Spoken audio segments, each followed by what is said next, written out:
Duoi de la fin ban by viet tieng an, tilde 1002, duok ju nawin mac truyen, de duchi tiet nu ban gok, nung duok chin lai theo hong giong van boro ji hap dan hon va van fong tin ti hon. Koi by ko goi y tu de tu vi nu ban yer cow. Frightened, Coronation Street legend Debbie loses every last bit of her. Which is worse, going to prison for a crime you didn't commit, or being Carl Webster's, Jonathan Howard, mother? As Debbie Webster faces the terrifying prospect of life behind bars, Coronation Street actress Sue Devaney reveals why this storyline doesn't just test Debbie, it redefines her permanently. Because this doesn't get said enough, but Carl Webster really is a turag. Not in the pantomime villain, love to hate him kind of way, but in the how is this man still walking free kind of way. This is the man who not only carried on a sleazy affair with his own brother Kevin Webster's, Michael Lavelle, wife, Abby Webster, Sally Carmen Duttine, but has spent months actively gaslighting Debbie, manipulating her into believing her dementia is worsening. Also, he can treat her business accounts like his own personal cash machine. And if that wasn't reprehensible enough, Carl's reckless drink driving caused the devastating Corriedale crash that killed Billy Mayhew, Daniel Brocklebank. Then, in a move so cold it borders on monstrous, he shoved Debbie into the driving seat and convinced her she'd been behind the wheel the whole time. But the biggest twist wasn't the lie. It was Debbie's silence. It was soon revealed Debbie had already worked out the truth, and was still prepared to take the fall for Carl anyway. For viewers, it was baffling. Why would our Debbie, brassy, sharp-tongued, and famously nobody's fool, sacrifice her freedom for a brother who's done nothing but exploit her? Then came the bombshell that reframed everything. Debbie is secretly Carl's mum. Suddenly, her loyalty wasn't weakness.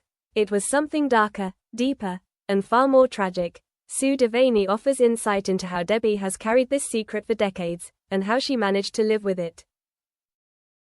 I think she compartmentalized it, Sue explains. This happened such a long time ago, where she gave birth to him, and then watched him grow up, seeing his dad and Elaine bringing him up.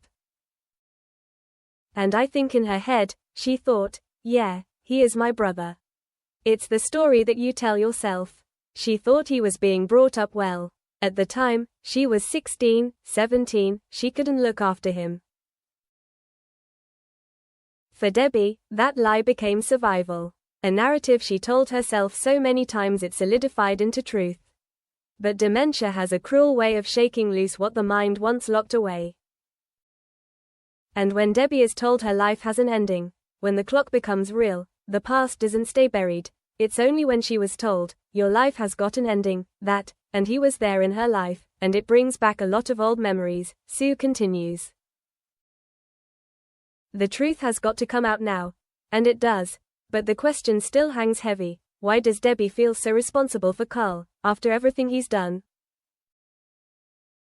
Everyone in her world has pleaded with her not to do it.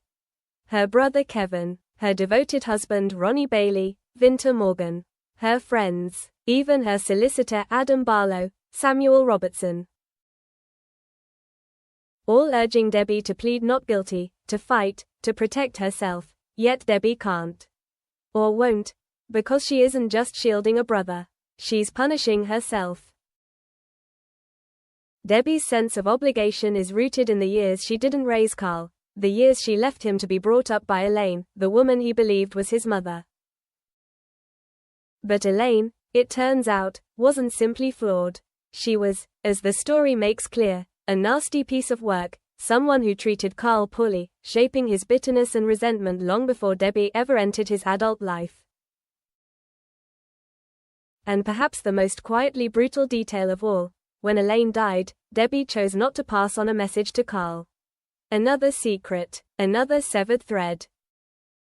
Another weight added to the pile.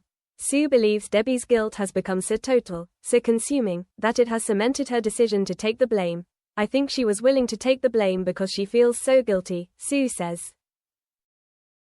She feels so guilty because Carl has been through such a hard time. She didn't know that he had such a hard time growing up with Elaine. So when she finds out, the guilt is dreadful. I think it's in her head. She thinks that Carl is like he is because of her. She's made him a bad person, because she didn't bring him up, because she wasn't his mother. So all that guilt, shame, remorse that she feels, it's like, well, I'm gonna take all this, because it's my fault. It's my fault that he's behaving like that.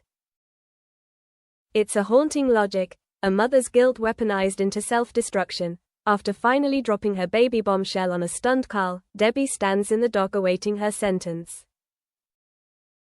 The verdict, guilty. Even under normal circumstances, that would be a punch to the gut.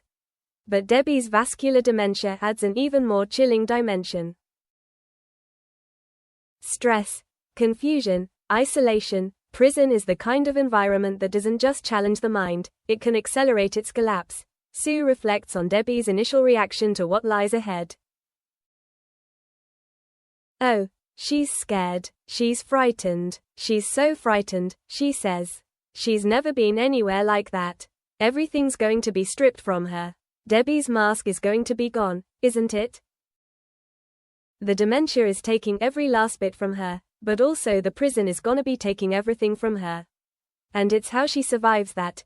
It's a devastating line, not because it's dramatic, but because it's true. Debbie is losing herself twice over, once to illness, and once to incarceration. So far, she's carried herself with remarkable strength. She's comforted Ronnie.